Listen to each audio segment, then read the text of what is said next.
चार जोड़ कपड़े अपने साथ में रख लेते हो बैग में और चले जाते हो। कपड़े कौन से रखते हो?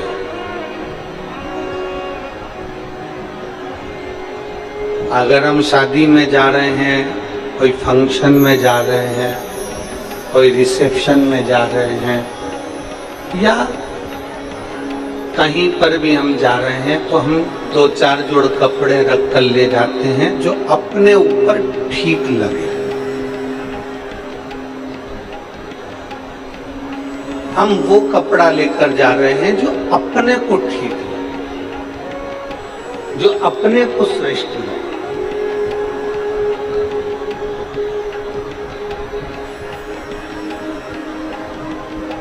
शिव महापुराण की कथा भी ये कहती है कि हम कहीं जाते हैं तो 4 जोड़ कपड़े जो अपने तन पर ठीक लगे उनको लेकर जाते हैं। उसी तरह शिव महापुराण की कथा कहती है कि अपनी पूरी जिंदगी में, अपने पूरे जीवन में कोई 4 लोगों का संग ऐसा कर लो जो आपका मार्गदर्शन करते रहे और आपकी जिंदगी को ठीक चलाते रहे।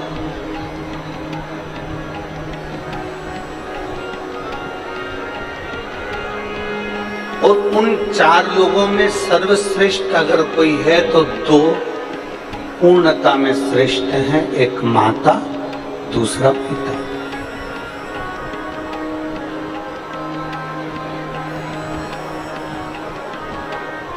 अगर माता पिता का मार्गदर्शन हमारी जिंदगी में है, माता पिता का मार्गदर्शन हमारे जीवन में है, तो ये निश्चित मानकर चलिए कि आप जिंदगी में कहीं उलझ नहीं सकते। अगर उलझ भी गए तो माता पिता के वचन से और आशीर्वाद से सुलझ कर आगे बढ़ ही जाए, ये निश्चित।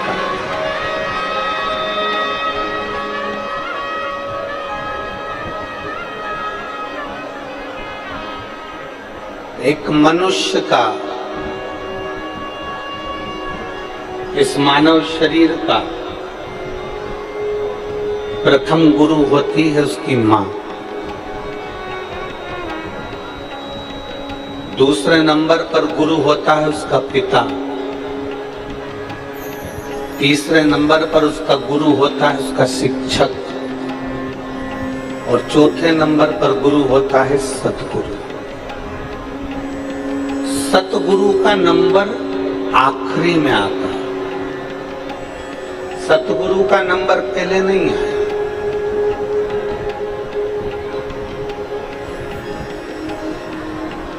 जिस गुरु से आप गुरु मंत्र लेते हो उस गुरु का नंबर चौथे नंबर पर है, आखिरी, उसका पहला नंबर नहीं। सबसे पहला नंबर अगर किसी गुरु का आता है तो वो हमारी माँ का आता है, माता का आता है। पहला गुरु कौन है? जम के बोलो, माँ। दूसरा गुरु कौन है? आवाज नहीं आ रही, जम के बोलो, पिता। तीसरा गुरु कौन है? शिक्षक, जिसने तुम्हें पढ़ाया, जिसने तुम्हें विद्या अध्ययन कराया, तुम्हारी बुद्धि का विकास करा।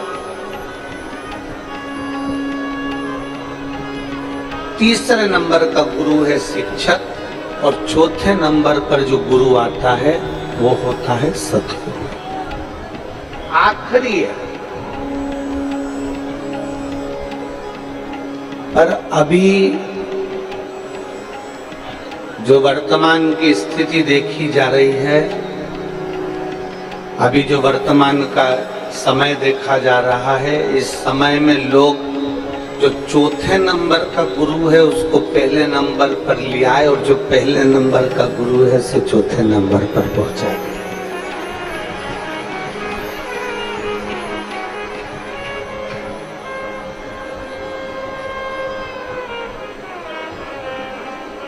पर ये श्रेष्ठता नहीं है, इसको श्रेष्ठता नहीं है।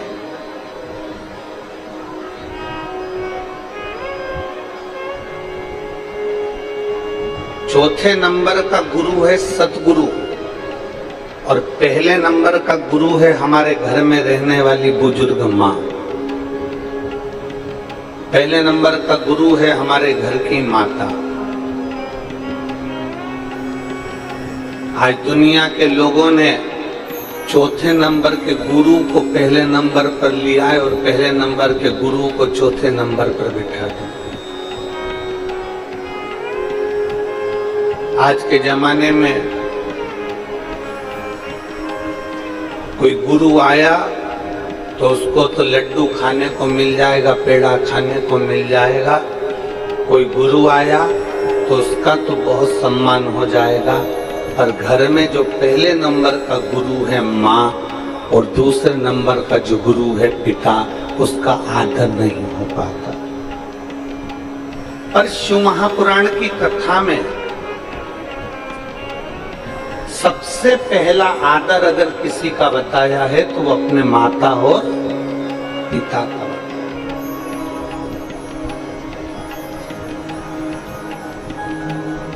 श्री गणेश जी महाराज ने और श्री षडानंद कार्तिकेय जी ने अपने माता पिता के कहने पर पृथ्वी की परिक्रमा करना प्रारंभ किया।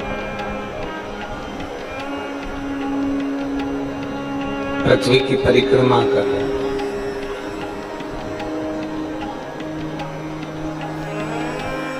भगवान श्री गणेश जी महाराज और षडानंद कार्तिकेय जब पृथ्वी की परिक्रमा करने के लिए जाते हैं तो षडानंद कार्तिकेय तो मोर पर बैठकर पूरी पृथ्वी का भ्रमण करते हैं, परिक्रमा करते हैं। षडानंद कार्तिकेय तो पृथ्वी की परिक्रमा करने के लिए मोर पर बैठकर जाते हैं और श्री गणेश जी महाराज मूसक पर बैठकर, चूहे पर बैठकर अपने माता पिता की परिक्रमा कर लेते हैं।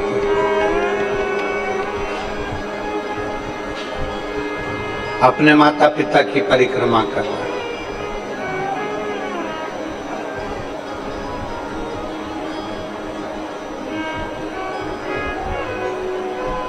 अब माता पिता की परिक्रमा कर रहे हैं मतलब माता पिता का आदर कर रहे हैं, मतलब माता पिता का सम्मान कर रहे हैं, माता पिता को आदर प्रदान कर रहे हैं।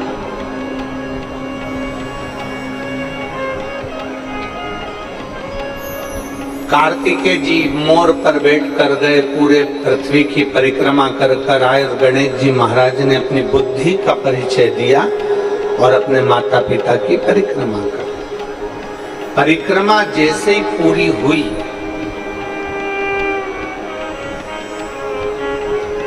षडानंद कार्तिकेय जी तो अभी पहुंचे ही नहीं थे और गणेश जी महाराज ने अपने माता पिता की परिक्रमा कर ली और परिक्रमा करते से ही भगवान शंकर जी ने उन्हें वर प्रदान कर दिया कि तू प्रथम गिनती में आए।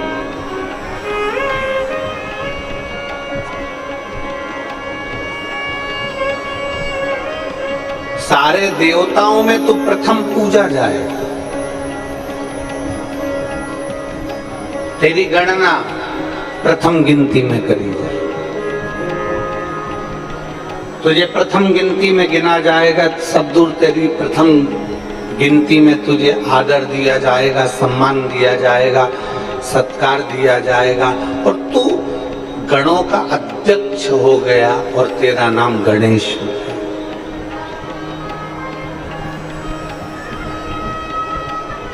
अब जैसे श्री गणेश जी महाराज को वर प्राप्त हुआ, इतनी देर में षडानंद कार्तिकेय जी का आगमन हुआ और षडानंद कार्तिकेय जी का आगमन हुआ और षडानंद कार्तिकेय जी ने देखा कि मेरे भाई श्री गणेश जी महाराज को, जो मुझसे छोटा है, वो गणेश जी को प्रथम गिनती का वर दे दिया गया।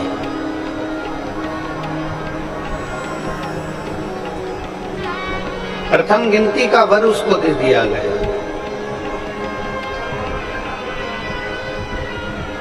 अब कार्तिकेय जी पृथ्वी की परिक्रमा कर कर जैसे ही आए, आते से ही अपनी मां के हृदय से लगकर रोने लगे। जरा शिव महापुराण का ये चरित्र अपनी जिंदगी में उतारिएगा। कई लोगों के मन में एक प्रश्न आता है कि शंकर जी की पूरी परिक्रमा क्यों नहीं होती।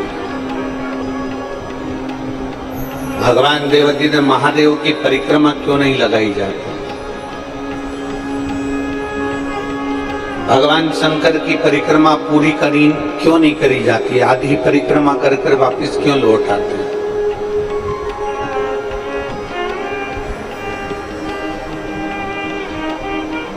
कारण क्या है, तो इसको समझना जरूरी है। षडानंद कार्तिकेय जी ने माता के हृदय से गले लगकर षडानंद कार्तिकेय जी रो पड़े। आंखों में से आंसू बह रहा, नैनों में से जल झलक रहा, तो रो रहे। मां ने पूछा, कार्तिकेय तू रो क्यों रहा है। तेरे रोने का कारण क्या है, तू रो क्यों रहा है, तेरी आंख में आंसू क्यों है, तेरे रोने का कारण क्या है। षडानंद कार्तिकेय जी ने कहा, मां, माता पिता ने मुझसे कहा था कि पृथ्वी की परिक्रमा कर कर आओ, तो मैं पृथ्वी की परिक्रमा करने के लिए गया। माता पिता ने मुझसे कहा कि तुम पृथ्वी की परिक्रमा करने जाओ, तो मैं पृथ्वी की परिक्रमा करने गया। गणेश जी ने बुद्धि का परिचय दिया और आप दोनों को प्रसन्न कर कर आप दोनों की परिक्रमा कर कर आपसे वर प्राप्त कर लिया। मां, सत्य बताना। माता पिता ने ये नहीं कहा कि हमारी परिक्रमा करो, माता पिता ने तो पृथ्वी की परिक्रमा का कहा था, तो मैं पृथ्वी की परिक्रमा करने गया। गणेश जी महाराज ने पूरे ब्रह्मांड को अपने माता पिता में देखा।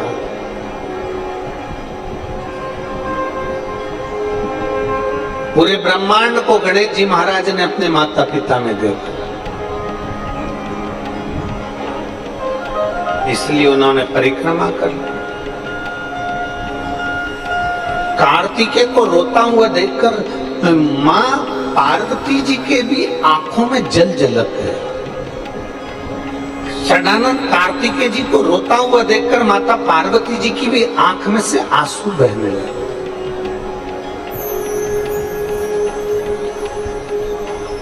और मां जगत जननी जगदम्बा उठकर खड़ी हो गई। माता पार्वती जी उठकर खड़ी हो गई और पार्वती जी जैसी उठ के खड़ी हुई और खड़े होते से उन्होंने देवादिदेव महादेव से कहा कि आपका ये निर्णय श्रेष्ठ नहीं लगा। पीछे की आवाज खोलिए, उधर साइड के पीछे की।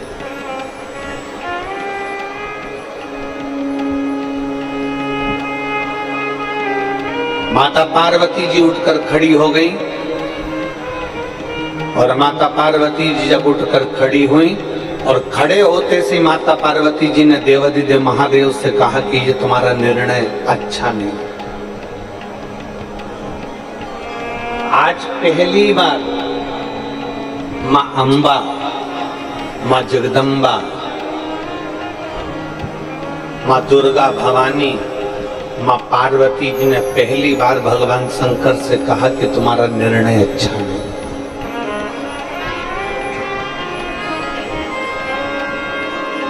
अभी तक माता ने कभी भगवान देवादिदेव महादेव से नहीं कहा कि तुम्हारा निर्णय अच्छा नहीं है, पर आज पहली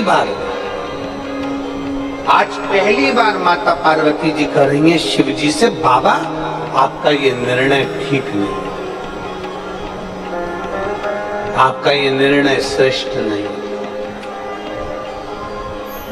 भगवान देवादिदेव महादेव ने पूछा, क्यों पार्वती, क्या हो गया। हुआ क्या?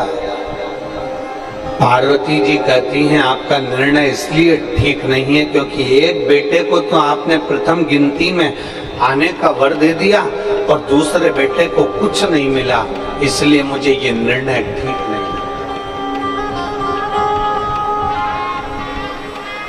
एक मां की वात्सल्यता क्या होती है?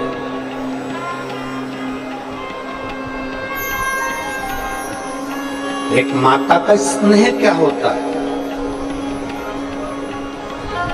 कई बहुएं कह देती हैं कि हमारी सासू माँ अपने अपने पतियों से कह देती हैं तुम्हारी माता जी तुम्हारा ध्यान नहीं देती, जेठ जी का ध्यान देती है। जेठानी कहती है देख लो तुम्हारी मम्मी को, देख लो तुम्हारी महतारी को।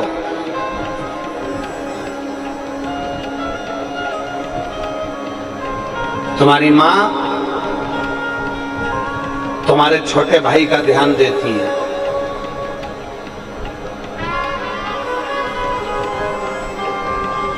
पर ईमानदारी की बात तो ये है, माँ कभी अपने बच्चों में भेद नहीं करती है। माँ अपने बच्चों को बराबर का दूध पिलाती है और बराबर की परवरिश करती है। माँ की जिंदगी में कभी भेद नहीं होता। मां भेद नहीं करती। मां ने कभी भेद करा ही नहीं।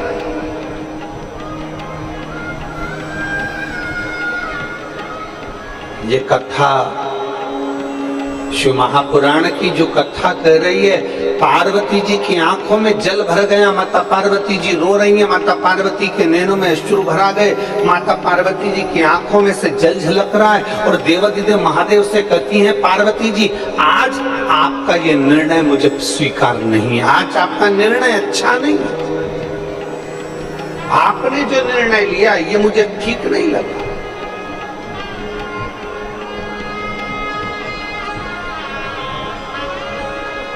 आज आपका ये निर्णय मुझे स्वीकृत नहीं है। शंकर भगवान ने पूछा क्यों?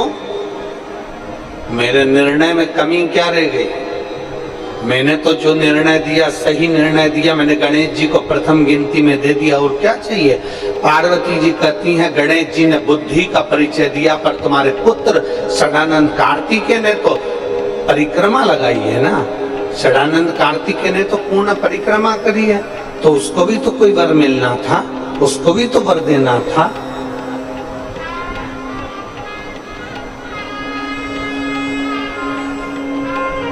जब कोई वर षडानंद कार्तिकेय जी के सम्मुख में नहीं आया, तब माता पार्वती जी ने शंकर भगवान से वचन मांगे और पार्वती जी ने शिव जी से वचन मांगा कि आप मुझे वचन दो कि आज के बाद आपकी कभी पूरी परिक्रमा नहीं हो। आज के बाद आपकी कभी पूर्ण परिक्रमा नहीं होगी। गणेश जी की पूरी परिक्रमा हो जाती है, देवी जी की पूरी परिक्रमा हो जाती है, सारे देवताओं की, राम हो कृष्ण हो, सारे देवताओं की पूर्ण परिक्रमा हो जाती है, पर शंकर भगवान की पूर्ण परिक्रमा नहीं होती, क्योंकि उन्होंने माता पार्वती जी को कार्तिकेय, षडानंद कार्तिकेय के मुख को देखते हुए वचन दिया।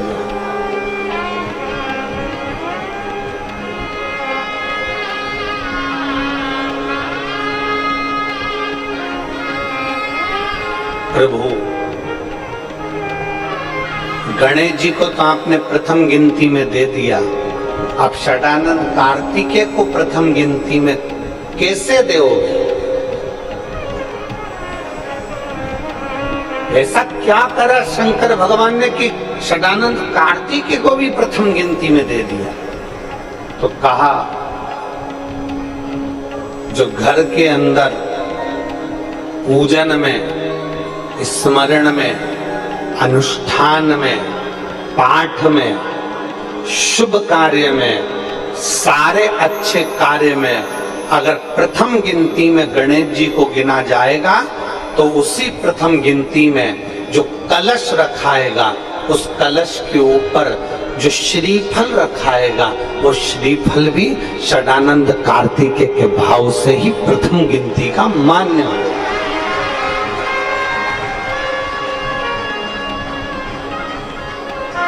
अब पूजन वाली जगह पर गणेश जी का स्थान होता है, पूजन वाली जगह पर पार्वती जी का स्थान होता है, पूजन वाली जगह पर महागौरी का स्थान होता है, पूजन वाली जगह पर सारे देवताओं का स्थान होता है। लोग कहते हैं शंकर जी के बड़े पुत्र कार्तिकेय का स्थान कहाँ पर है, तो शिव महापुराण की कथा कहती है जब हम कलश को भरकर रखते हैं और उसके ऊपर आम के पत्ते या कोई पान के पत्ते या श्रीफल को जब रखते हैं तो जो श्रीफल कलश के ऊपर रखाया जाता है वो श्री षडानंद कार्तिकेय का स्थान निश्चित कर देता है।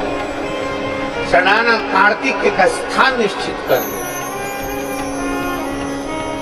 केवल एक मां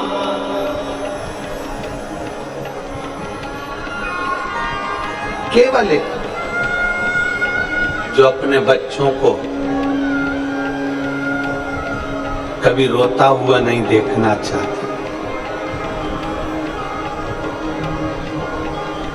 केवल एक। महाराज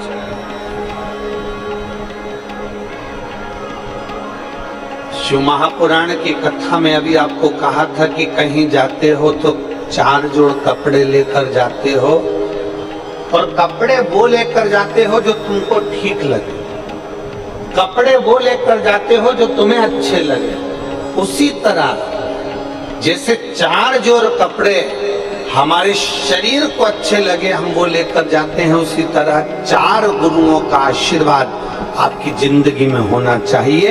प्रथम माँ, द्वितीय पिता, तृतीय शिक्षक।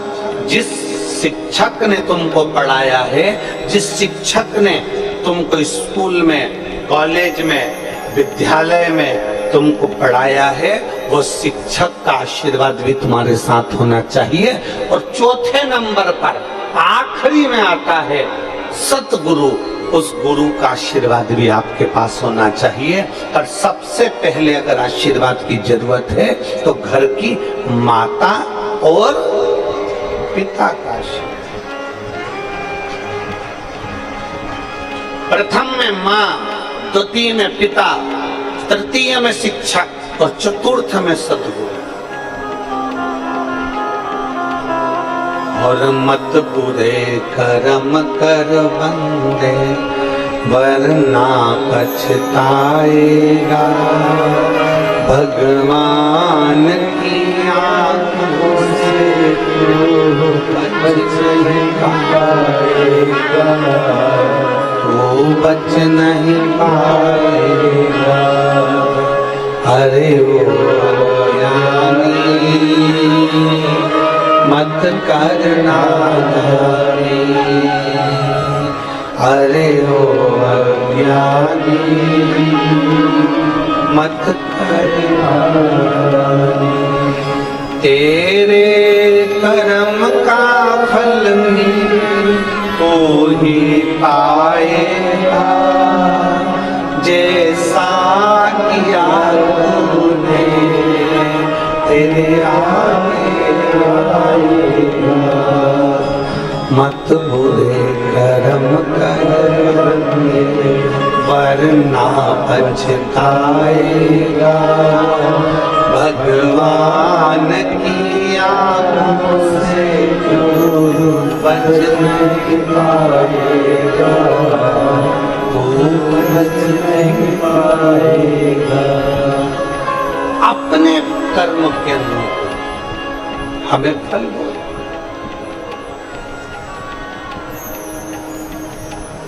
अपने कर्म के अनुरूप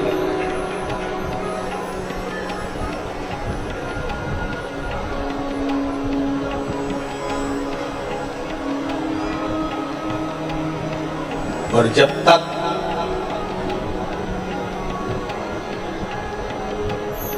शिव महापुराण की कथा कहती है षडानंद कार्तिकेय ने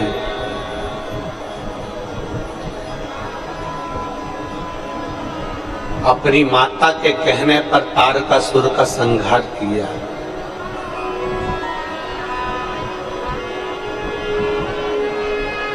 अपनी माता के कहने पर तारकासुर का संहार किया।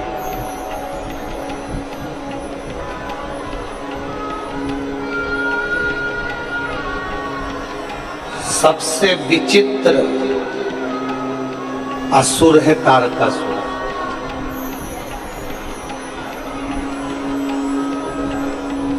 शायद दुनिया में ऐसा असुर नहीं हुआ, ऐसा राक्षस नहीं हुआ।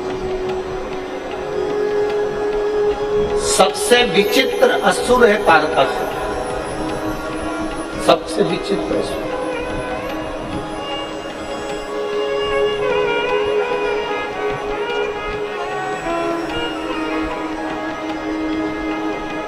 शायद दुनिया में ऐसा असुर नहीं हुआ, ऐसा राक्षस नहीं हुआ। रावण को मारा गया तो एक रत्ती का नहीं सोचा गया कि इसको कहां बाण लगना है, इसके शरीर में कहां बाण चुभना है, इसके शरीर को कहां कष्ट होना है, वो नहीं देखा गया। कंस को मारा गया तो ये विचार नहीं करा गया कि इसको कैसे मारना।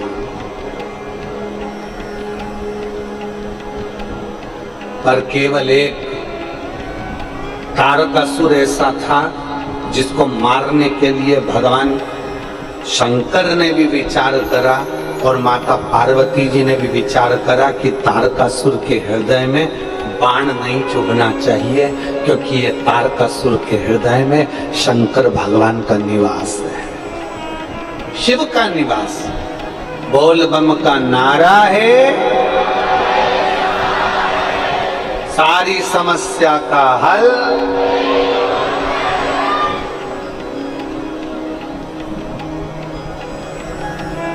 इसके हृदय में शिव बसा हुआ, इसके दिल में भगवान देवाधिदेव महादेव का निवास।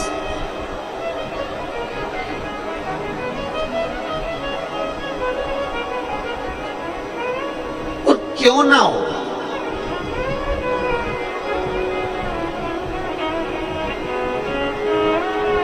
हमने एक बात कही थी, आप लोगों के स्मरण में है कि नहीं वो पता नहीं।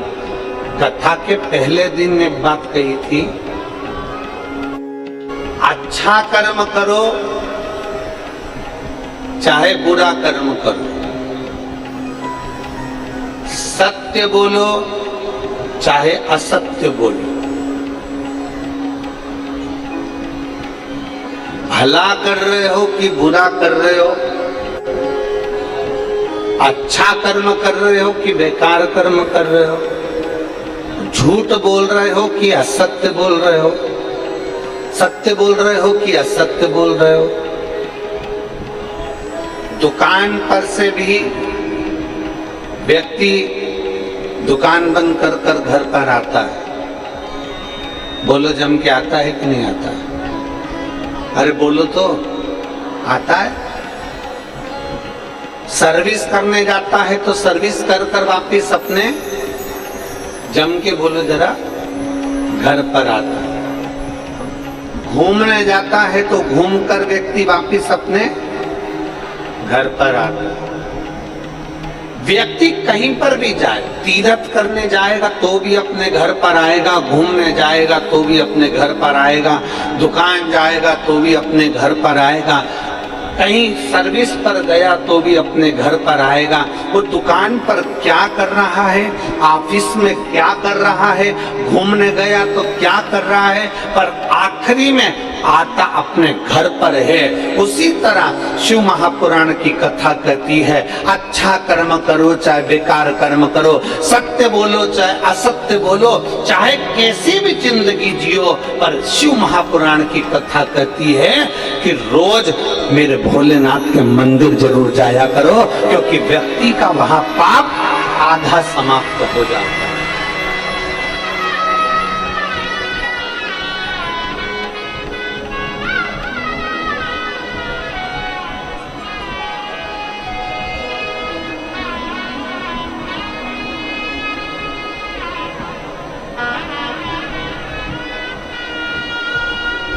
व्यक्ति का आधा पाप समाप्त हो जाता है।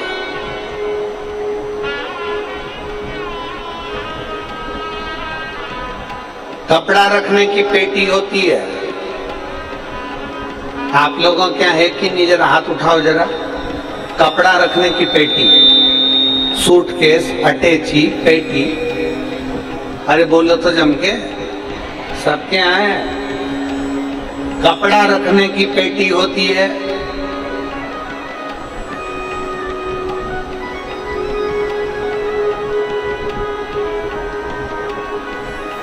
एलईडियां नहीं चल रही हैं क्या? पीछे की एलईडियां नहीं चल रही हैं?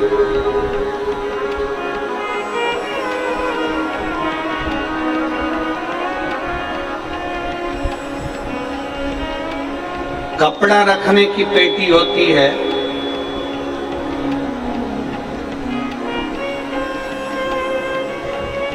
मंदिर में दान रखने की पेटी होती है, क्या कहते हैं उसको?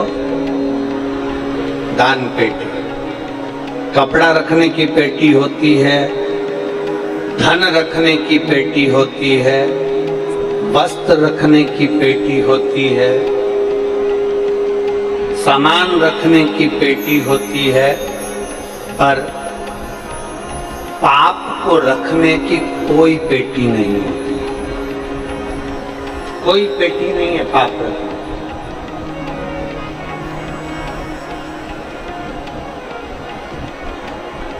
पाप को रखने की कोई पेटी नहीं है।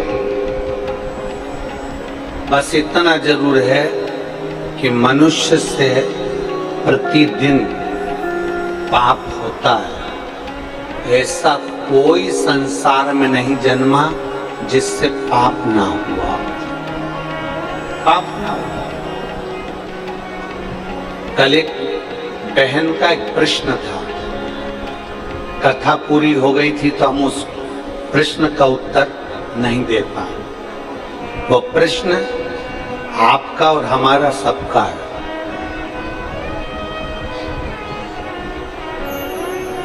एक बहन ने प्रश्न किया था, गुरुजी आप कहते हो मंदिर में सफाई करो,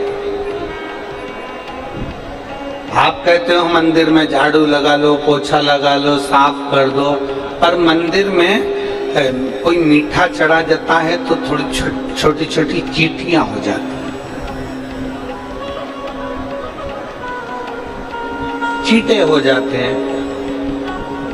मंदिर के अंदर छोटे छोटे चीटा चीटी हो जाते हैं, और हम जब साफ करते हैं ना तो वो चीटा चीटी मर जाते हैं। ये केवल उस महिला का प्रश्न नहीं है, ये आप और हमारा सबका प्रश्न।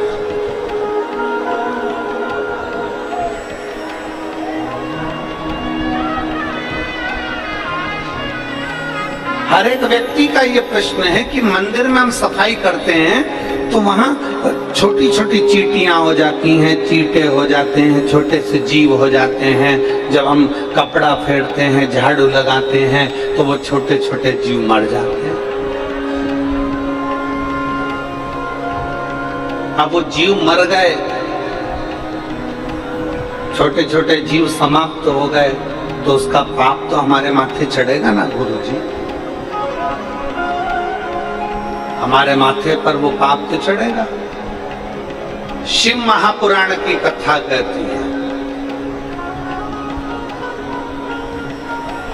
भगवान देवज्ञ महादेव का चरित्र कहता है।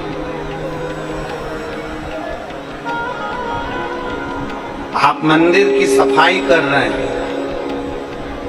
आप मंदिर की देखभाल कर रहे हैं, आप परमात्मा के चरणारविंद की देखभाल कर रहे हैं। उस समय पर आप परमात्मा के मंदिर को स्वच्छ कर रहे हैं,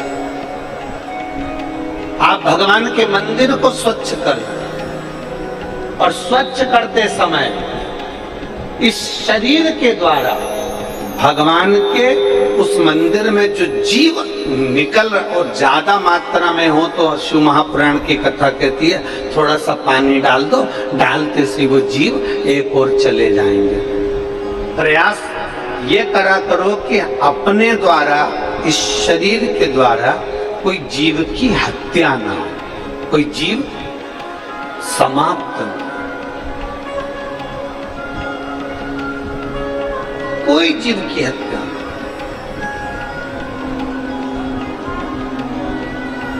प्रयास ये करो अपने द्वारा भी किसी जीव की हत्या ना हो और कोई जीव को कष्ट ना हो। और मान लो मंदिर में सफाई करने गए, चींटी आ गई, मंदिर में सफाई कर रहे थे, चींटा आ गया, मंदिर में सफाई कर रहे थे, कोई झिंगूर आ गया, मंदिर में सफाई कर रहे थे, कोई जीव जंतु आ गया, तो एक काम करो, थोड़ी देर के लिए उसको झाड़ू से एक साइड कर कर पानी से उसको एक और कर दीजिए। प्रयास करो कि हमसे कोई पाप कर्म ना,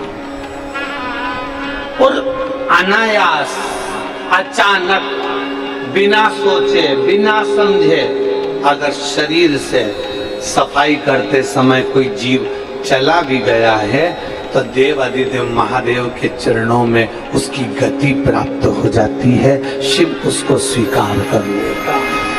अनायास, कोई बिना सोचे समझे, कोई अड़भंग भाव में चला। और तेरी कृपा बिना ना हिले एक भी। अब जरा विचार करिएगा, तेरी कृपा बिना ना हिले एक भी। अगर उस जीव की मुक्ति होना है और मंदिर के अंदर होना है तो तुम पहुंचे। वो प्रेरणा ही नहीं देता, तुम जाते ही नहीं, पहुंचते ही नहीं। शिव महापुराण की कथा कहते हैं प्रत्येक मनुष्य से 4 स्थान पर पाप होता है। दुनिया का कोई महाराज तुमसे आकर कह देना कि मैं पापी नहीं हूं, मैंने पाप नहीं किया, तो मान लेना पक्का झूठेला, पक्का झूठेला। संसार में अगर जन्म लिया है तो 4 स्थान पर पाप होता है।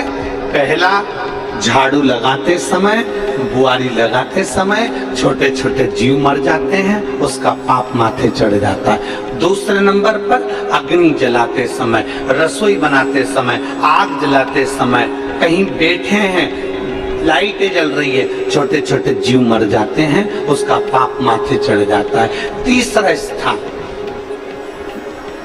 कपड़े धो रहे हो, बर्तन धो रहे हो, पानी का प्रयोग कर रहे हो, स्नान कर रहे हो, छोटे छोटे जीव वहां मर जाते हैं, उसका पाप माथे चढ़ जाता है। चौथा स्थान, चलकर कहीं जा रहे हो, आपके पांव के नीचे छोटे छोटे जीव मर जाते हैं, उसका पाप माथे चढ़ जाता है। शिव महापुराण की कथा कहती है कपड़ा रखने की पेटी होती है, धन रखने की पेटी होती है, दान रखने की पेटी होती है, पाप रखने की पेटी नहीं होती। पाप हर मनुष्य के सिर पर चढ़ा रहता है, और मनुष्य के सिर पर पाप चढ़ा रहता है तो उसको शिव महापुराण की कथा में, भागवत कथा में, राम कथा में, मंदिर में, देवालय में, शिवालय में प्रतिदिन जाना चाहिए। जाते से ही वो सिर जब नीचे झुकाता है उसका सारा पाप नीचे गिर जाता है और वो निर्मल हृदय से अपने घर को जाता है।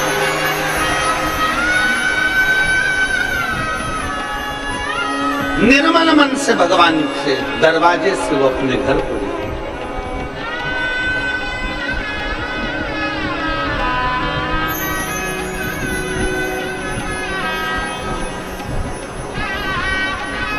अभी माननीय बघेल जी कह रहे थे कि 46 डिग्री टेम्परेचर, और यहाँ खड़े होकर वो बोल रहे थे कि इतना जन सैलाब बड़ा कठिन काम है। ये शब्द हैं, बड़ा कठिन काम है, इतना जन सैलाब और 46 डिग्री टेम्परेचर।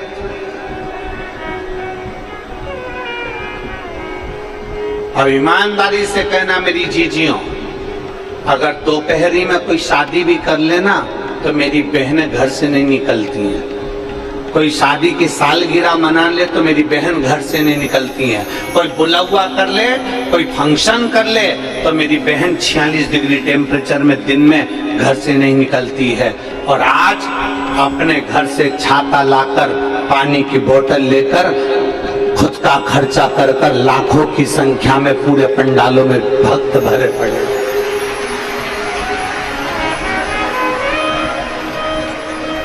शायद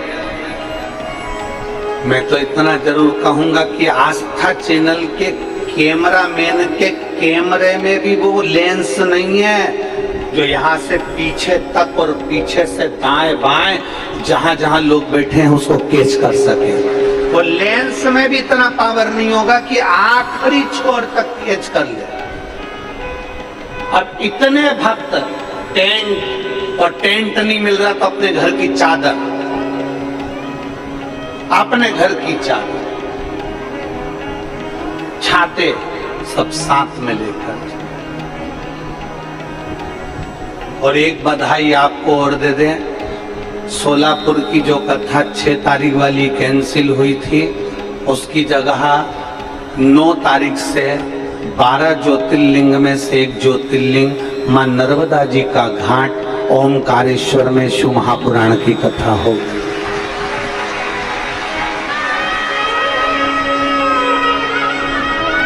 नौ जून से 15 जून तक ओमकारेश्वर 12 ज्योतिर्लिंग में से एक ज्योतिर्लिंग भगवान ओमकारनाथ नर्मदा जी का घाट, वहाँ शिव महापुराण की कथा 1 बजे से 4 बजे तक प्रतिदिन आपको श्रवण करने को मिले।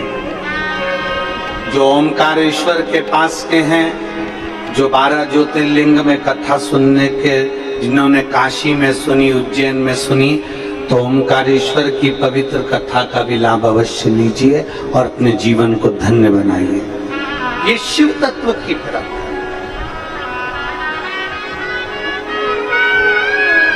9 तारीख से 15 तारीख तक चलेगी और फिर 18 तारीख से गंडई में फिर शिव महापुराण की कथा छत्तीसगढ़ की पवित्र भूमि पर प्रारंभ। शिव तत्व की प्राप्ति।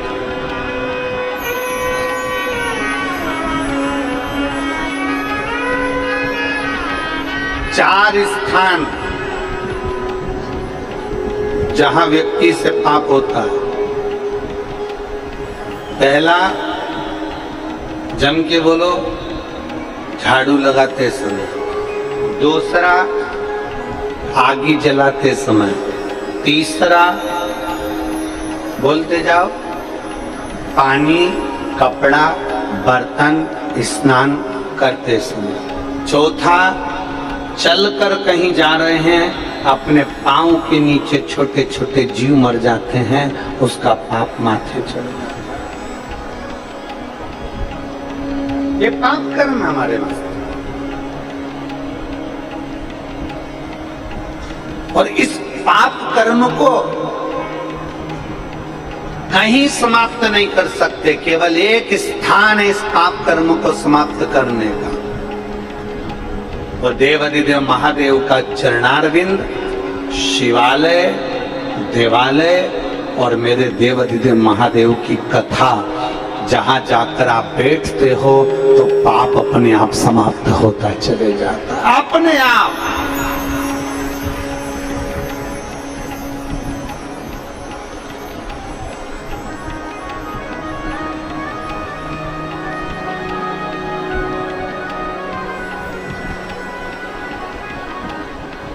धीरे धीरे समाप्त होता है। एक पत्र है, देखिए।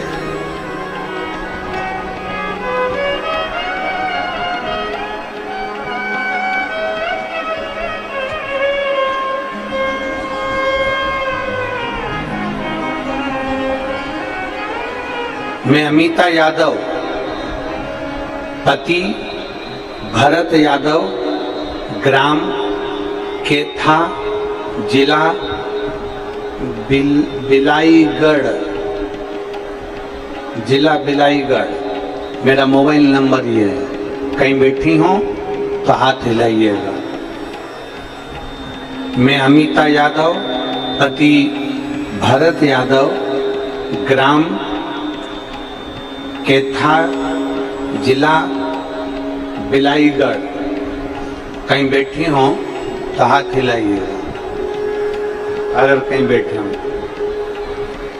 मेरा मोबाइल नंबर ये है। कहीं बैठी हैं? देखो जरा, कैमरे वाले कैच करिए। बच्चा आया है क्या उनके साथ में?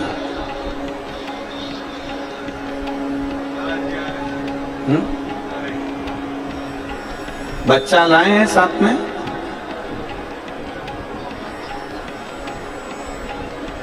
अगर बच्चा लाई हैं तो ला सकती हैं, लेकर उसको व्यासपीठ पर आ सकती हैं। मैं अमिता यादव, पति भरत यादव, ग्राम केथा, जिला बिलाईगढ़, मोबाइल नंबर मेरा ये है।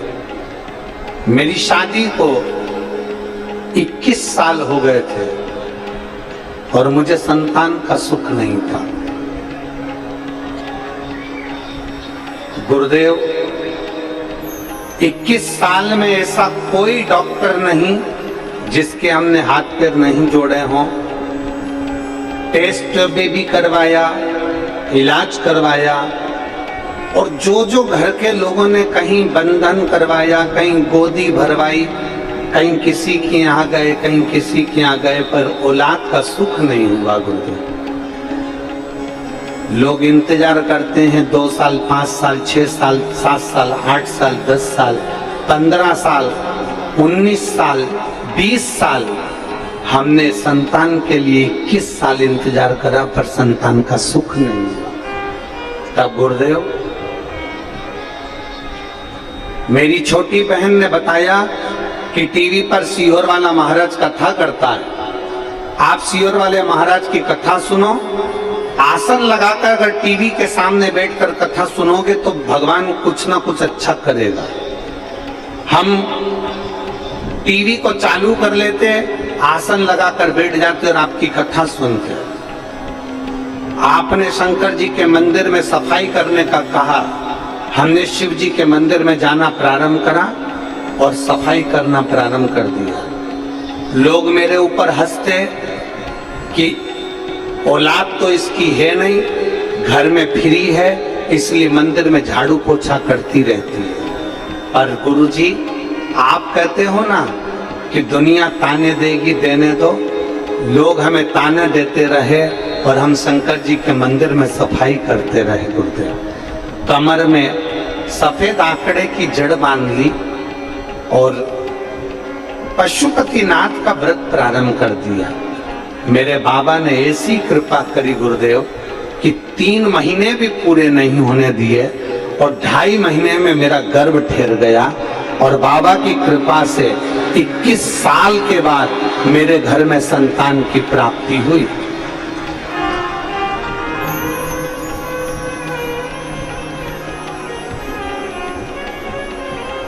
आपने सावन के महीने में कहा था,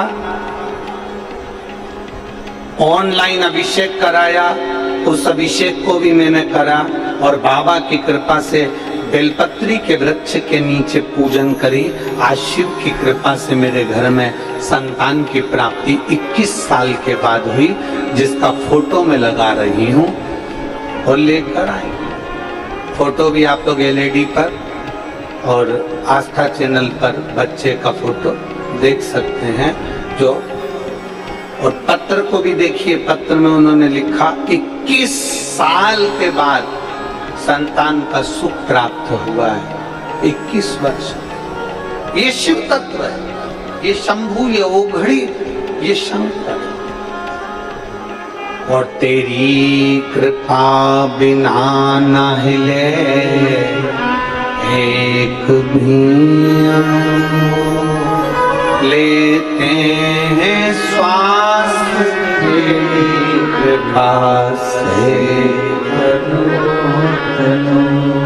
बखान क्या करूं मैं रातों के ढेर का, चपटी भभूत में खजाना मेरा। एक विश्वास प्रबल करें।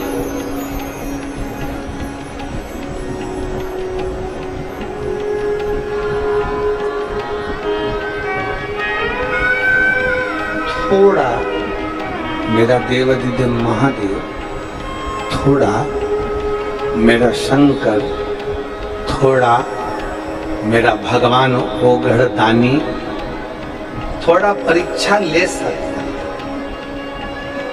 थोड़ी देरी हो सकती, थोड़ा देर हो सकती है।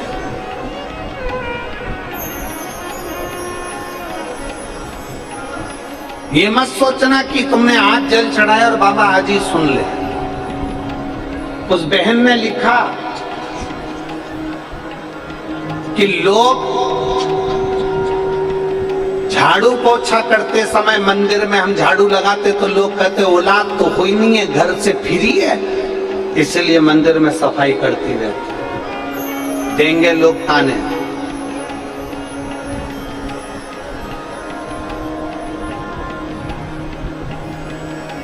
आज एक बात कहना चाहते हैं, बड़ी सावधानी से सुनिएगा।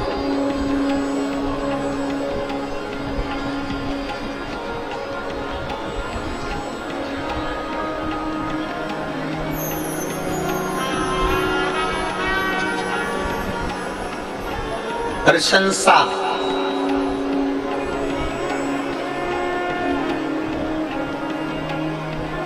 आपकी तारीफ आपकी डिग्री से, आपकी योग्यता से मिल सकती है। क्या चीज? जम के बोलो, जम के जरा। प्रशंसा आपकी तारीफ डिग्री से, आपकी योग्यता से, आपकी प्रसन्नता, आपकी प्रशंसा आपको मिल सकती है। पर निंदा आपको डिग्री से नहीं मिलती है, निंदा आपको योग्यता से नहीं मिलती है। आपकी निंदा आपकी उन्नति से मिलती है, आपकी उन्नति से। आप उन्नति की सीढ़ी पर जैसे जैसे चढ़ते जाओगे, जैसे जैसे आगे बढ़ते जाओगे, वैसे वैसे लोग आपकी निंदा करना प्रारंभ कर देंगे। आपकी प्रशंसा, जैसे कोई आया तो प्रशंसा करी, साहब ये ऐसे हैं, फलाना है, ढिमका है, ये है, वो है, खूब प्रशंसा करी। ये आपकी डिग्री से मिली है, ये आपकी योग्यता से मिली है। पर निंदा आपकी योग्यता से नहीं मिलती है, निंदा आपकी डिग्री से नहीं मिलती है, निंदा आपकी उन्नति से मिलती है। जैसे जैसे उन्नति की सीढ़ी पर चढ़ते जाओगे, प्रशंसा कम मिलेगी और लोग टांग ज्यादा खींचेंगे, गालियां ज्यादा देंगे, अपशब्द ज्यादा कहेंगे, ताने ज्यादा कसेंगे और इतना आड़ा टेढ़ा कहेंगे कि आपको अंदर से तोड़ने का प्रयास करें।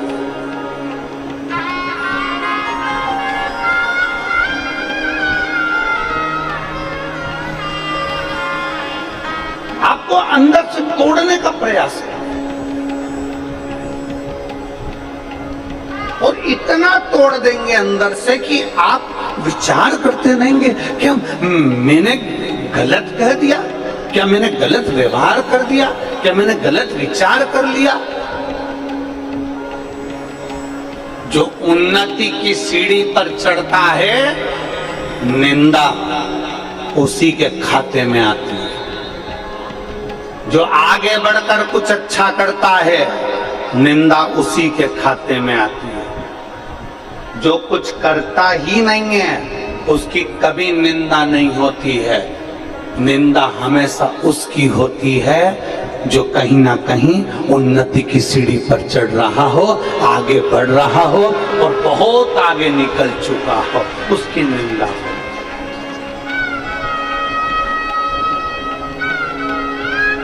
डरना नहीं है आपको। मेरी बहन, आपने पत्र में लिखा कि लोग हम झाड़ू पोछा करें तो लोग कहते हैं कि इसके घर में औलाद नहीं, फ्री है इसलिए झाड़ू लगाने आ जाती है, पोछा लगाने आ जाती है। तुम्हें जितनी गाली मिले ना उतनी झेलना। और शंकर भगवान के मंदिर में जाऊं ना, एक लोटा जल चढ़ाने के लिए मेरी जीजियों और मेरे जीजाओं, मेरी बेटियों, मेरे बेटाओं, मेरी माताओं, अगर शंकर के मंदिर में जल चढ़ाने जाओ ना तो शंकर जी से एक प्रार्थना रोज करना, बाबा मुझे मेरी निंदा सुनने की एनर्जी देना, बल देना, ताकत देना कि मैं अपनी निंदा सुन सकूं। क्योंकि निंदा होगी जब आप उन्नति पर चढ़ रहे होगे। निंदा होगी जब आप आगे बढ़ रहे होगे। कई लोग किसी माताओं को, कई माताएं कह देती है, देखो अपने आप को कितनी इतरा रही है, हीरोइन बने जा रही है। अब वो हीरोइन जैसी सुंदर होगी तो ही तो उसको निंदा सुनने को मिल रही है। अगर सुंदर नहीं होती तो कौन कहता कि तू हीरोइन जैसी अपने आप को समझदार बन गई। अब इतनी सी बात के पीछे उससे लड़ना नहीं है कि तूने मुझे ऐसा कह दिया, तुम बताओ वो तो ऐसा बोल दी, वो तो ना, बल्कि प्रसन्न होना कि मेरे भोलेनाथ ने मेरी सुंदरता ऐसी बनाई कि दुनिया आज भी मुझसे जल रही है।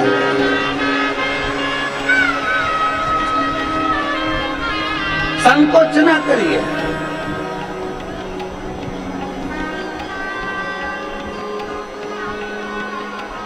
खेती पर काम कर रहे हो,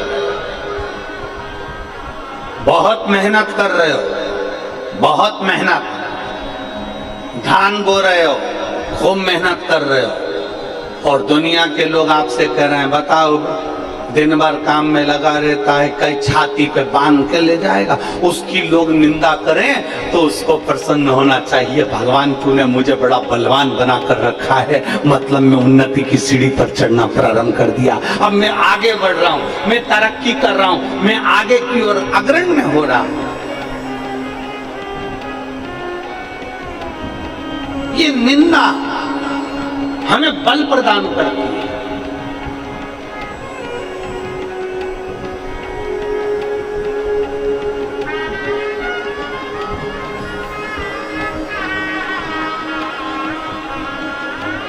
और हमने पहले भी कथा में कहा कि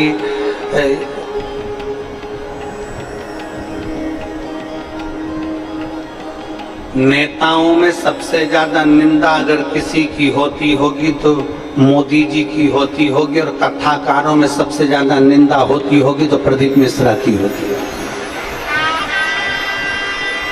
हम पहले भी कहे,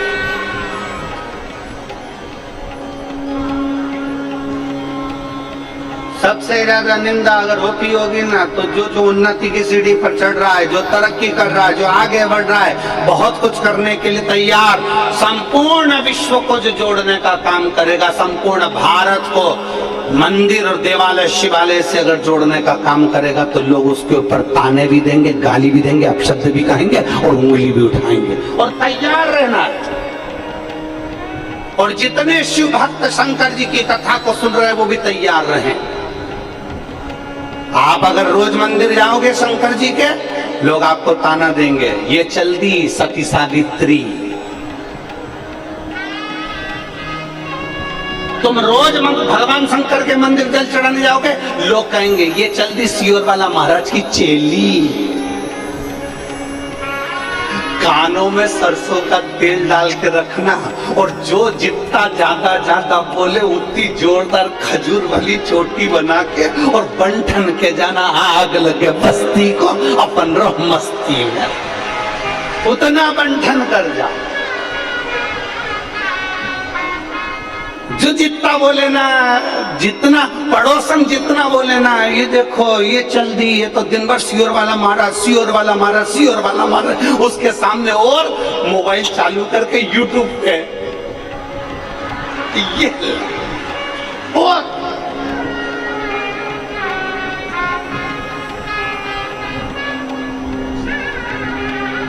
कथा में आके लोग अपना फोटो खींचते हैं। बोलो जम के बोलो, अरे बोलो तो, खींचते हैं ना, अब बोलो तो पक्का। इधर वाली का है, बोलो जरा, खींचते कि नहीं खींचते? जब कथा में आके लोग अपना फोटो खींचते हैं और हमसे लोग कहते हैं गुरुजी तुम नहीं खींचते हो, तो हम उनसे कहते हैं हम भी खींचते हैं। तुम फोटो खींचते हो, हम लोगों को शंकर जी की ओर खींचते हैं, प्रयास से करना है। तुम फोटो खींचते हो और हम शिव भक्त को शंकर की ओर खींचते हैं। सेल्फी तुम भी ले रहे हो, सेल्फी हम भी ले रहे हैं, हम भी ले रहे हैं। बस अंतर इतना है, तुम्हारी सेल्फी मोबाइल में से डिलीट हो सकती है, पर मेरे महादेव का ऐसा मोबाइल है उसमें से कोई डिलीट होता ही नहीं है। जो एक बार जुड़ गया वो बाबा का हो गया, वो डिलीट नहीं हुआ। एक पत्र देखिए,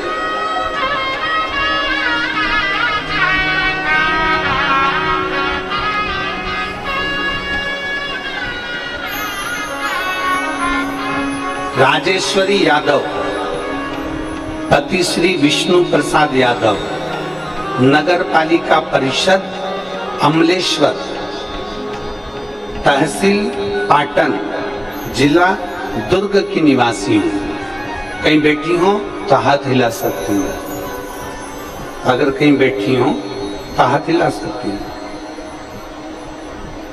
राजेश्वरी यादव, पति श्री विष्णु प्रसाद यादव, नगर पालिका परिषद अमलेश्वर, तहसील पाटन, जिला दुर्ग की निवासी हूँ। मैं महादेव की कृपा का क्या बखान करूं। गुरुदेव, दुनिया भले आपके लिए कुछ भी कहे, पर आपकी वाणी शिव की वाणी होती है, शंकर उसे स्वीकार करता है। गुरुदेव, शादी को 10 साल हो गए थे और संतान का सुख नहीं था, हमारी कोई संतान नहीं थी। डॉक्टरों का इलाज करवाते करवाते 10 साल निकल गए, लोगों से गोदी भरवाई, झोली भरवाई, पर कोई हल नहीं निकला। टेस्ट पे भी करवाया, कोई हल नहीं निकला। तब निराश होकर 10 साल बाद अब क्या औलाद होगी, तब हमने पहली बार 2022 में आपकी शिव महापुराण की कथा सुनी, पशुपतिनाथ का व्रत किया और शिव जी के मंदिर में जाकर सफेद आंकड़े की जड़ का प्रयोग करा। बाबा का मैं क्या गुणगान करूं गुरुदेव। आप कहते हो देवता देते हैं पल्ला झाड़कर और महादेव देता है छप्पर फाड़कर। मेरे बाबा ने ऐसी कृपा कर दी कि 2.5 महीने के अंदर मेरा गर्भ ठहर गया और 12 फरवरी 2023 को मेरे घर में 2 बच्चों ने जन्म जुड़वा लिया। ये शिव तत्व है। दो घड़ी जिसके फोटो लगा रही हूँ, अगर बैठी हो और बच्चे हो साथ में तो लाकर लेकर आ सकते हैं। बच्चों का फोटो लगा रही है, देखिए एलईडी पर दोनों बच्चों का फोटो लगा। आस्था चैनल पर भी देख सकते हो, एलईडी पर भी देख सकते हो दोनों बच्चों। ये शिव तत्व है, ये शंभु, ये ओघड़ी। तो यहां तो शिव कह रहा है, यहां शास्त्र वर्णन कर रहा है। खाली ना जाता कोई करते तुम्हारे, खाली ना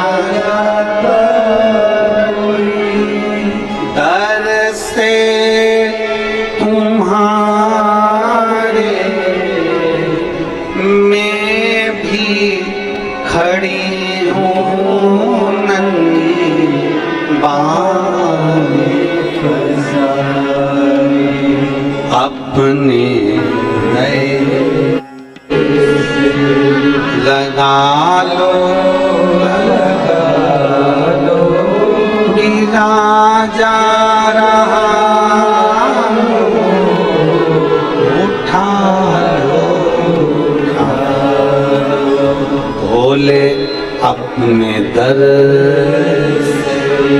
अब तो ना टालो गिरी जा रही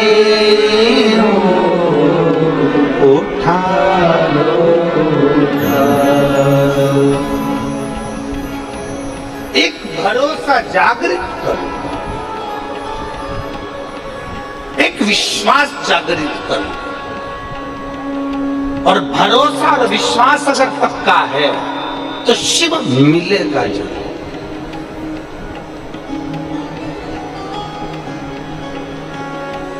एक पत्ता उसके बिगर नहीं हिल सकता, एक अणु उसके बिगर नहीं हिल सकता। बस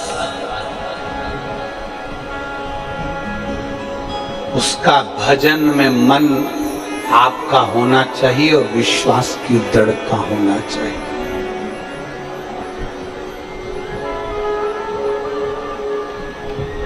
लोग पूछते हैं गुरुजी, शिव महापुराण का पंडाल में बैठने का आप कहते हो कि पंडाल में बैठकर कथा सुनो, शिव महापुराण के पंडाल में जाओ। रोज नहीं जा सकते तो कम से कम 7 दिन में 1 दिन जाओ। 7 दिन में पूरा 1 दिन नहीं जा सकते तो कम से कम आधा घंटा जाओ। जैसे पहले शास्त्र कहता है कि 24 घंटे भजन करो। 24 घंटे कौन भजन करे? छत्तीसगढ़ की माताएं करती होंगी तो बात दूसरी है, हम तो नहीं कर पाते। शास्त्र कहता है 24 घंटे भजन करो, संत कहते हैं 24 घंटे भजन करो। कोई 24 घंटा भजन नहीं कर पाता। फिर संतों ने कहा 24 घंटा नहीं कर सकते तो कम से कम 12 घंटा भजन करो। 12 घंटा करते हो? नहीं कर। ये बात तो सत्य है। छत्तीसगढ़िया सब दे। एक बात तो है ये धान के कटोरे की, छत्तीसगढ़ की एक बात तो कहेंगे कि अगर ओरिजिनल छत्तीसगढ़िया है ना तो वो झूठ बोलता ही नहीं है, वो सत्य ही पर टिका रहता है। अगर ओरिजिनल है तो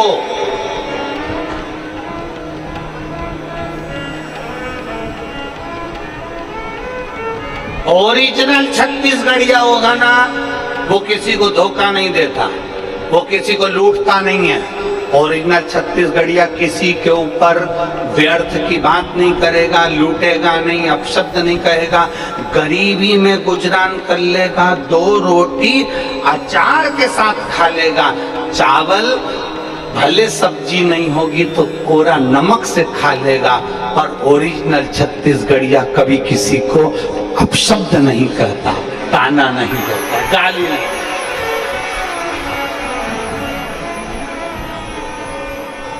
ओरिजिनल छत्तीसगढ़िया की बात कर रहा हूं मैं, डुप्लीकेट छत्तीसगढ़िया की नहीं कर रहा। कई ऐसे भी हैं कमाने के चक्कर में छत्तीसगढ़ में आकर बस गए और उन्होंने देख लिया कि इनको दबाया जाए और अपना वर्चस्व आगे करा जाए। ऐसे भी बहुत सारे पड़े।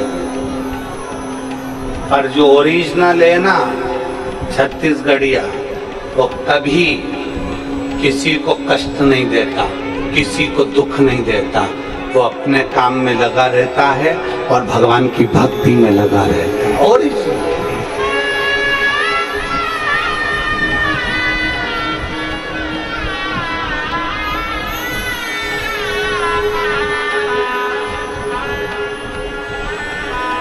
श्रेष्ठ।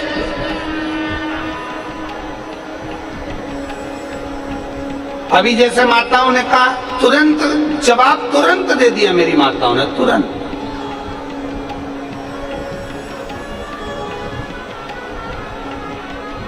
ओरिजिनल की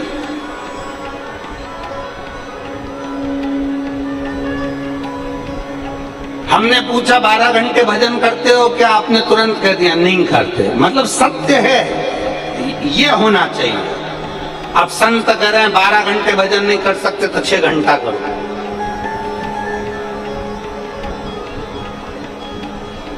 6 घंटा भजन करो। 6 घंटा नहीं कर सकते तो 3 घंटा करो। 3 घंटा भजन नहीं कर सकते तो 1.5 घंटा करो। 1.5 घंटा नहीं कर सकते तो 15 मिनट करो। 15 मिनट भजन नहीं कर सकते 5 मिनट करो। 5 मिनट भजन नहीं कर सकते 1 मिनट करो। 1 मिनट भजन नहीं कर सकते तो चुल्लू भर पानी में डूब मरो।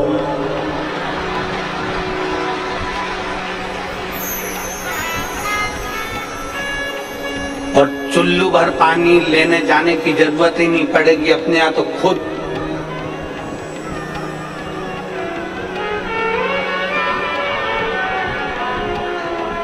इतनी जोरदार नदी बह रही है, अपने आप चुल्लू भर पानी में डूब मरो। अगर भगवान का भजन नहीं कर सकते, मनुष्य देह प्राप्त करने के बाद भी इस मानव शरीर को 3.5 करोड़ रोम छिद्र भगवान ने दिए हैं और 21,600 श्वास प्रतिदिन शरीर में से निकलती है। अगर एक श्वास भी तुम भगवान को अर्पित नहीं कर सकते तो मानव देह पाना बेकार है। तुम्हारा मनुष्य शरीर बेकार है।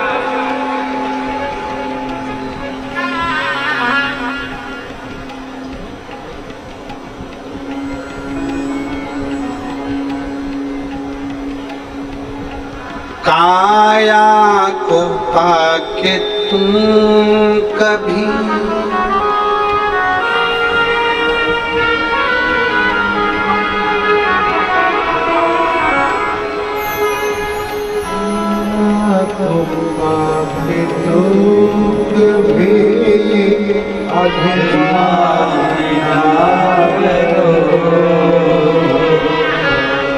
और माटी में मिल जाती काया कभी कभी होती है अपने अमलेश्वर में शिव पुराण कभी कभी। और दौलत को पाके तुम कभी अभिमान ना करो। दौलत को पाके तुम कभी अभिमान ना करो। कोरोना में दौलत बैंक में पड़ी रही और व्यक्ति खुद के बच्चे अंतिम संस्कार तक करने नहीं गए। खुद के बच्चे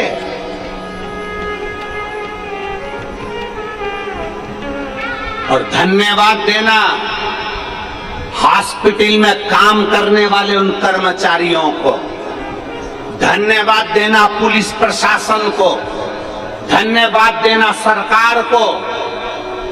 घर के बच्चे बाहर नहीं निकल रहे थे और हॉस्पिटल में काम करने वाला वो कर्मचारी, झाड़ू पोछा लगाने वाला वो साधारण कर्मचारी, एक पुलिस वाला रोड पर खड़े होकर पूरी ड्यूटी दे रहा था। धन्यवाद देना, तुम्हारे बच्चे आगे नहीं आए और वो गवर्नमेंट के काम करने वाले एक छोटा कर्मचारी जिनको देखकर लोग कहते हैं ये झाड़ू लगाने वाला, ये पोछा लगाने वाला, ये काम करने वाला, वो काम करने वाला, वो उस बॉडी को उठाते थे और अंतिम संस्कार कर आते थे। एक धन्यवाद उनको देना जिन्होंने उस समय पर ये नहीं देखा कि हम कहाँ हैं। ये तो वो भी छुट्टी ले लेते, हम नहीं कर सकते नौकरी, हमें कोरोना हो गया तो, हम मर गए तो वो छुट्टी ले लेते। पर नहीं, उन छोटे से छोटे व्यक्ति ने भी, साधारण से साधारण व्यक्ति ने भी अपनी ड्यूटी निभाई है। घर के लोग अपनी ड्यूटी नहीं निभा पाए, धन वाले ड्यूटी नहीं निभा पाए, पर वो एक साधारण से व्यक्ति ने ड्यूटी निभाई और उस बॉडी को अंतिम संस्कार तक करा। विचार करिए, और धन को पाके तू कभी अभिमान ना करो, और माटी में मिल जाती है दौलत कभी कभी, और बेटी को पाके तुम कभी अभिमान ना करो। मेरी बेटी डॉक्टर, मेरी बेटी सीए, मेरी बेटी इंजीनियर, मेरी बेटी इतना काम करती है, मेरी बेटी ऐसी है, मेरी बेटी वैसी है।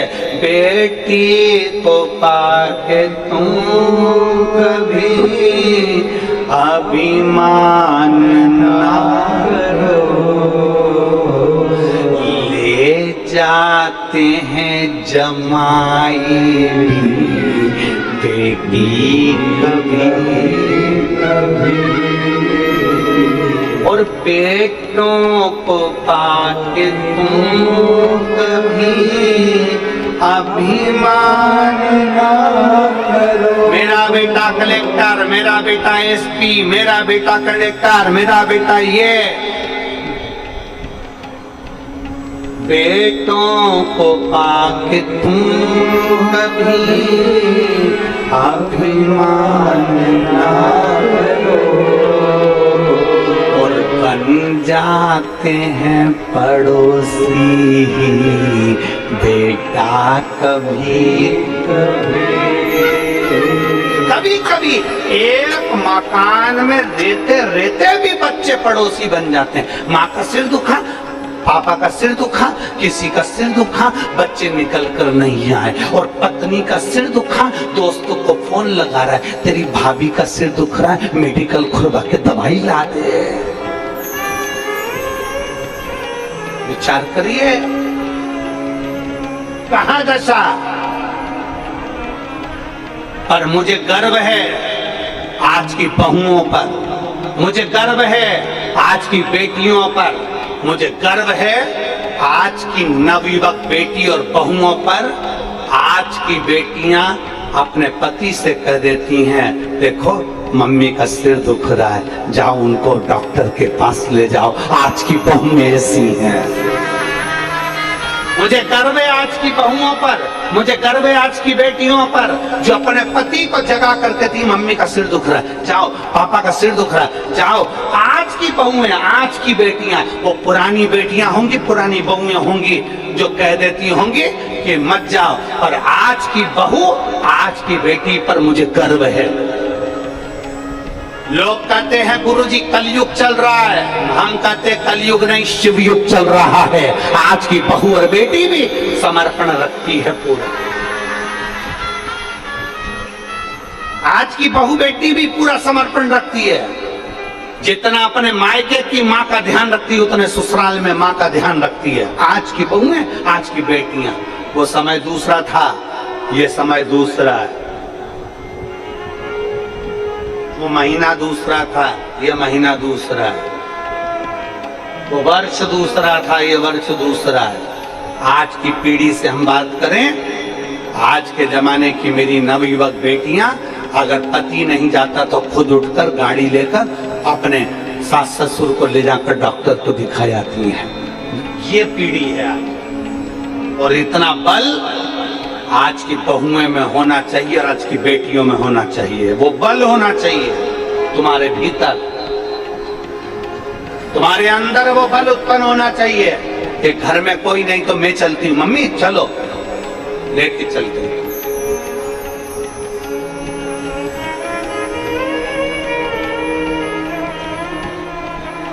उतना बल अपने भीतर रखिए, उतना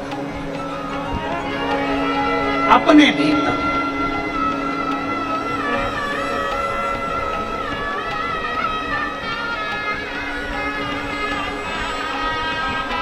मोबाइल कौन कौन चलाता है? जम के तो बोलो। सब चलाते हैं, ठीक है। अच्छे से चला लेते हो? अरे बोलो तो। पर ईमानदारी से बोलूं, तुम्हारे घर के बच्चों से अच्छा नहीं चला सकते। गारंटी ले लो। तुम्हारे मोबाइल में फंक्शन अगर बिगड़ जाए ना, तुम सुधार नहीं सकती। टीवी के चैनल नहीं चल रहे ना, तुम नहीं सुधार सकते, ये पक्का है। पर छोटा सा पोता पोती आ जाए कि दादी क्या हो गया, दादी बोले बेटा देख तो क्या हो गया, अल्लाह मुझे दे। और इतने से बच्चे ने, इतने से पोता पोती ने मोबाइल लिया, 2 मिनट पे दादी ले। तो दादी ने उसके सिर पे हाथ रख के पूछा, इधर आ इधर आ बेटा, तुझे कैसे मालूम? तो बच्चा कहता, मम्मी के गर्भ में था ना, अभिमन्यु ने चक्रव्यूह ठीक सीखा था, मैंने मोबाइल व्यू सीखा है, मैंने मोबाइल व्यू सीखा है, मुझे सब आता है।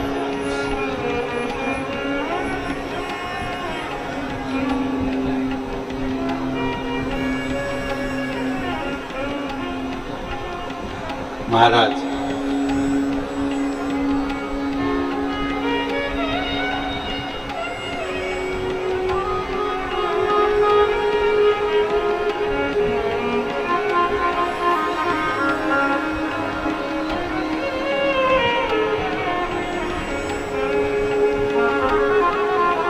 हरे कैलाश पर्वत पे,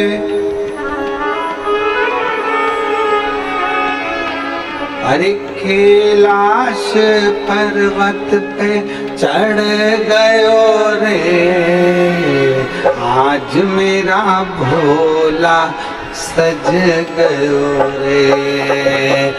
कैलाश पर्वत पे चढ़ गयो रे, कैलाश पर्वत पे चढ़ गयो रे, आज भोला फूलों से सज गयो रे, आज भोला फूलों से सज गयो रे। कैलाश पर्वत पे चढ़ गयो रे, कैलाश पर्वत पे चढ़ गयो रे, आज भोला फूलों से सज गयो रे, आज भोला ओ आज भोला फूलों से सज गयो रे, आज भोला बड़े भाव से दोनों हाथों से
फूल की जटा में गंगा विराजे, फूल की जटा में गंगा विराजे, वो फूल की जटाओं में गंगा विराजे, फूल की जटा में गंगा विराजे, वो गंगा से अमृत बरस रहा रे, गंगा से अमृत बरस रहा रे, वो गंगा से अमृत बरस रहा रे, गंगा से अमृत बरस रहा रे, आज भोला फूलों में सज रहा रे, आज भोला फूलों में सज रहा रे, वो कैलाश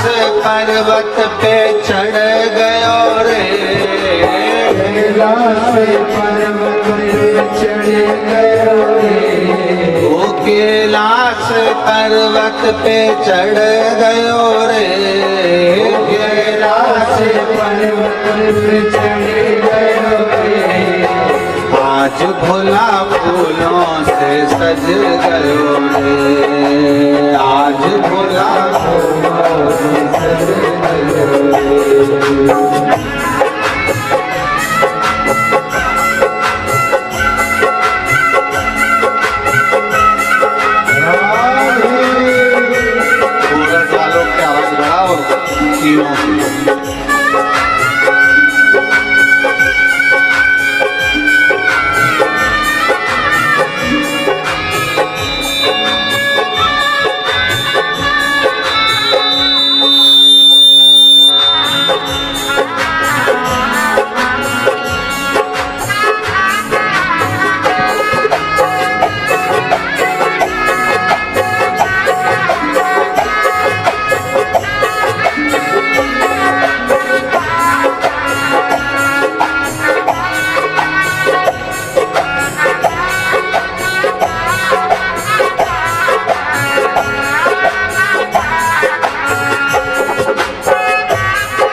चढ़ गयो रे, कैलाश पर्वत पे चढ़ गयो रे, आज भोला फूलों से सज गयो रे, आज भोला फूलों से सज गयो रे। ये दो बच्चे 10 साल बाद जुड़वा हुए हैं। बाबा जब देता है तो छप्पर,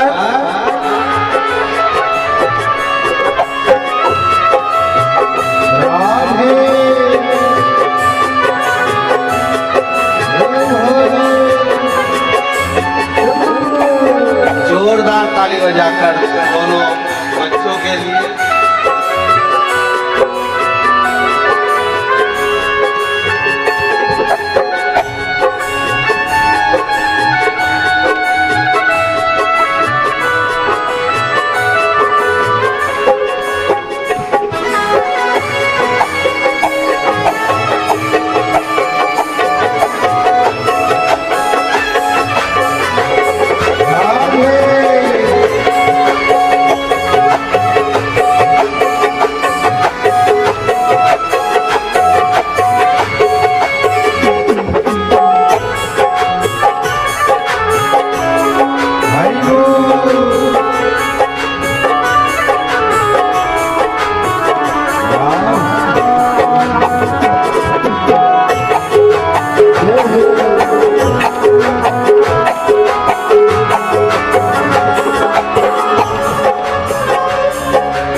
से सज गया रे, आज भोला ओ कैलाश पर्वत पे चढ़ गयो रे, ओ कैलाश पर्वत पे चढ़ गयो रे, ओ कैलाश पर्वत पे चढ़ गयो रे, कैलाश पर्वत पे चढ़ गयो रे, ओ आज भोला फूलों से सज गयो रे, आज भोला आज भोला फूलों से सज गयो रे, आज भोला फूलों से सज गयो रे। अरे भोले के हाथों में डमरू विराजे, भोले के हाथों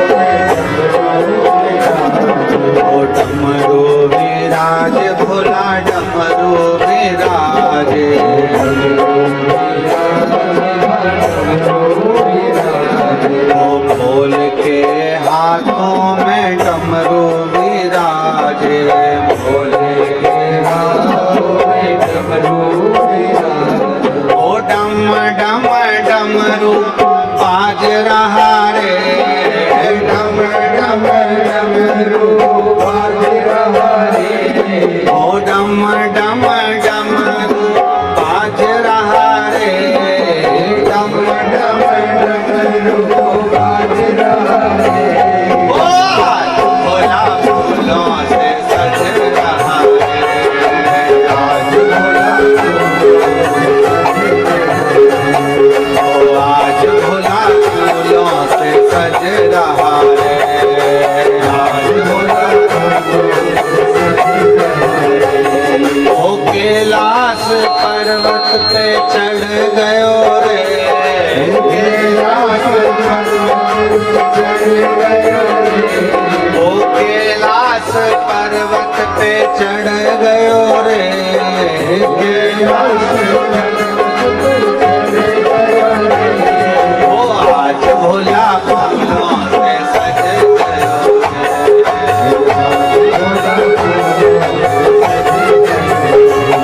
ओ आज भोला फूलों से सज गयो रे, आज भोला आरे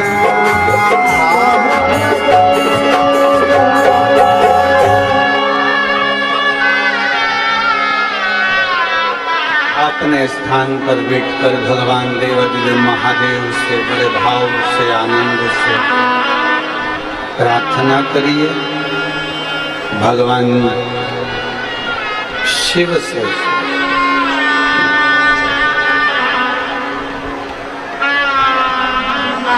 दिल से, भगवान देवाधिदेव महादेव से अपने मन की बात भाव के साथ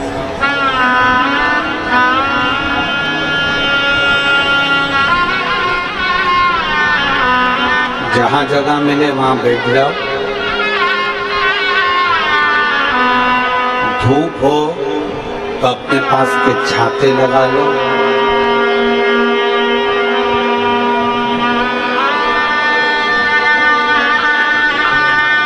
9 जून से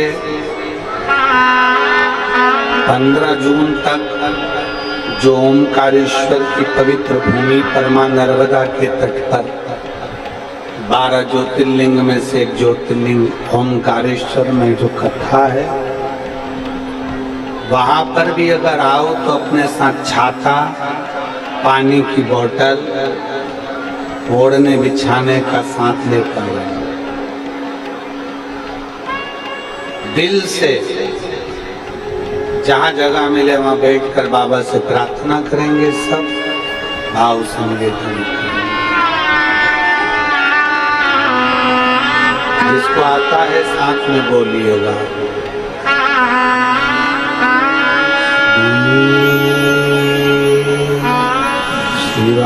शिवाय नमस्ते, श्री शिवाय नमस्ते, श्री शिवाय नमस्ते, श्री शिवाय नमस्ते, श्री शिवाय नमस्ते। भोला सब दुख का ओ भोला सब दुख काटो शिव शंकर जपो तेरी माला, भोले बाबा जपो तेरी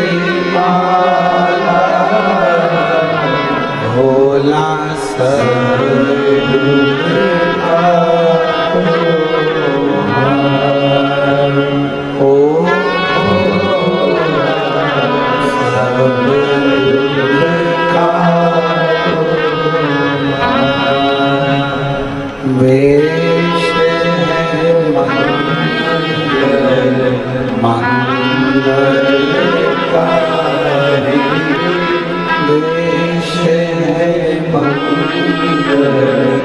मंगलकारी शमशान वासी हमारा शमशान वासी हमारा ओ भोला सब दुख खाओ ओ भोला सब दुख खाओ। भगवान शिव की कथा कर देवादिदेव महादेव का चरित्र कर भगवान शंकर का पावन चरित्र कर तारकासुर एक ऐसा असुर है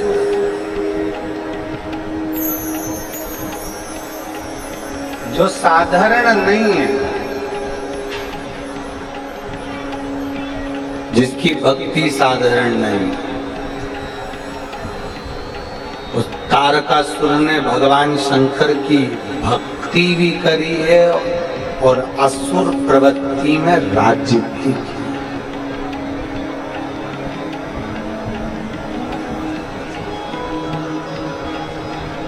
अच्छा एक बात देखिएगा,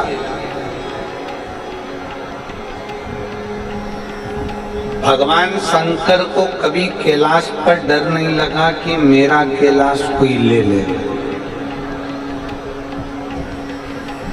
कथा पर ध्यान देना। आज छठा दिन है। आज की रात्रि शिवरात्रि कहलाती है। 7 दिन की कथा। कल कथा का विराम हो जाएगा। सुबह 8 बजे से 11 बजे तक कथा हो जाएगी। टीवी पर 2 बजे से आएगी। आप सुन। फिर वापिस 9 जून से 15 जून ओमकारेश्वर मां नर्मदा के घाट पर 12 ज्योतिर्लिंग में से एक ज्योतिर्लिंग पर श्रवण करेंगे। और जितने ओमकारेश्वर के नजदीक के हैं, बड़वाहा, महेश्वर, खंडवा, बूंदी, कमलेश्वर, जो भी आसपास के घाट के निवासी हैं, इंदौर, देवास, बागली, अगर बाबा ने आपको संपदा दी है, धन दिया है, तो अपना गुरु बनाकर आकर नर्मदा के तट पर जो इतने लाखों भक्त शिव महापुराण की कथा सुनने के लिए 9 जून को आ रहे हैं, अपनी अपनी तरफ से भंडारा चलाकर थोड़ा थोड़ा प्रसाद अवश्य सबको पवाएं, सबका मुख झूठा अवश्य कराएं। कोई पानी की व्यवस्था, कोई पोहे की व्यवस्था, कोई चाय की व्यवस्था ऐसी मां नर्मदा के घाट पर अवश्य करें, जिससे शिव भक्तों को भी उसका लाभ मिले और नर्मदा जी के घाट पर ओमकारेश्वर में किया गया पुण्य कोटि कोटि हजार गुना। भगवान शिव की कथा करें।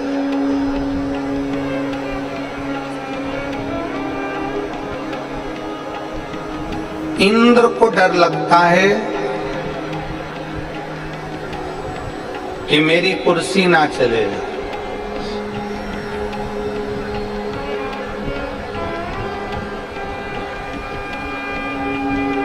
देवताओं को भले भय लगता हो कि मेरा सत्ता ना चली जाए, कुर्सी ना चले जाए,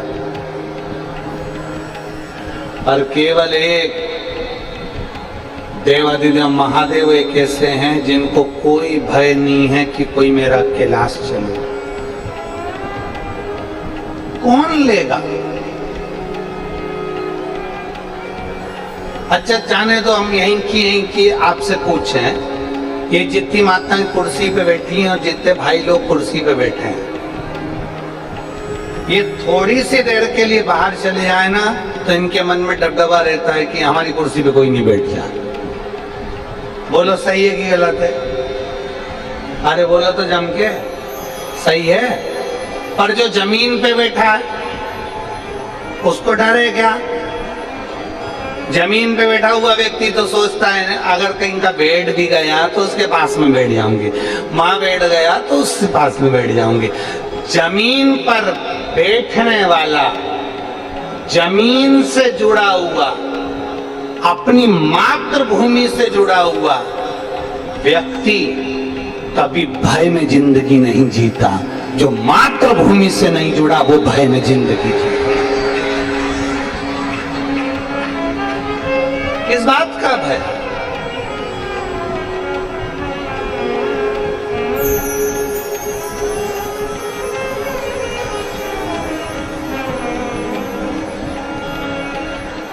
अगर जमीन पर हो तो भय क्या? अच्छा बोलो, कुर्सी पर बैठे हो तो गिरने का डर है, टेबल पर बैठे हो तो गिरने का डर है, तख्त पर बैठे हो तो गिरने का डर है, सिंहासन पर बैठे हो तो गिरने का डर है, जमीन पे बैठे हो तो गिरने का डर है क्या? अरे जम के तो बोलो। नहीं, जमीन पर बैठने वाला गिरने के भय से दूर रहता है। उसी तरह मेरे देव अधिदेव महादेव कैलाश पर रहते हैं। उनका कोई सिंहासन नहीं है, उनकी कोई राजगादी नहीं है, उनकी कोई कुर्सी नहीं है। उनका तो अपार कैलाश पड़ा हुआ, अपार। कि कैलाश पर्वत पे अरे चढ़ गयो रे, आज मेरा पूरा सज गयो रे। कोई कुर्सी नहीं,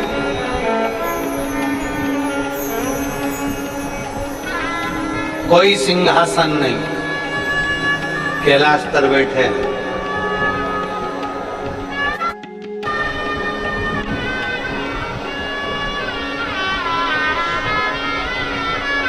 फिर वही वाली बात आ गई, चोर की नजर तुम्हारी गले की चेन पर रहती है, लुच्चे की नजर तुम्हारी सुंदरता पर रहती है, और भोले बाबा की नजर अपने भक्त पर रहती है। वो जानता है।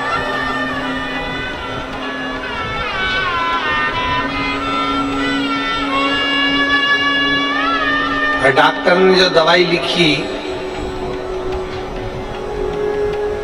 पर्चे पर, वो दवाई तुम पढ़ लेते हो क्या? अरे बोलो तो जम के।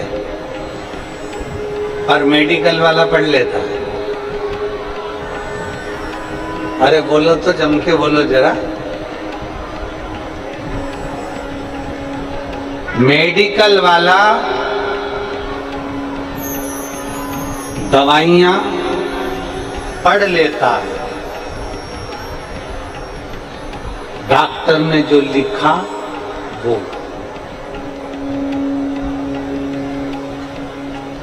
मेडिकल वाला दवाइयां पढ़ लेता है, डॉक्टर ने लिखा वो, और मेरा भोले बाबा तन्हाइयां पढ़ लेता है, जो विधाता ने लिखा वो।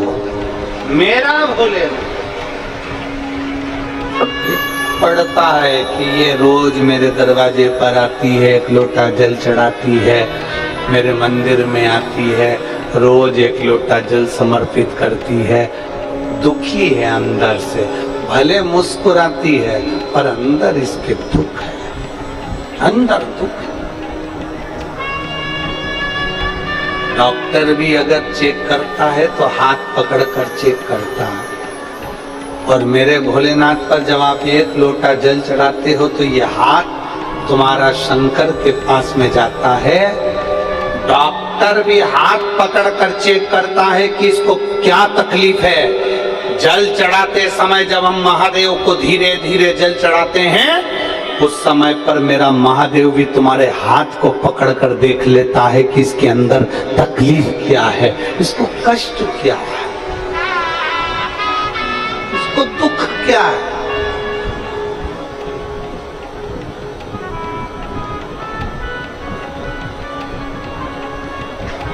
क्या कष्ट है इसको?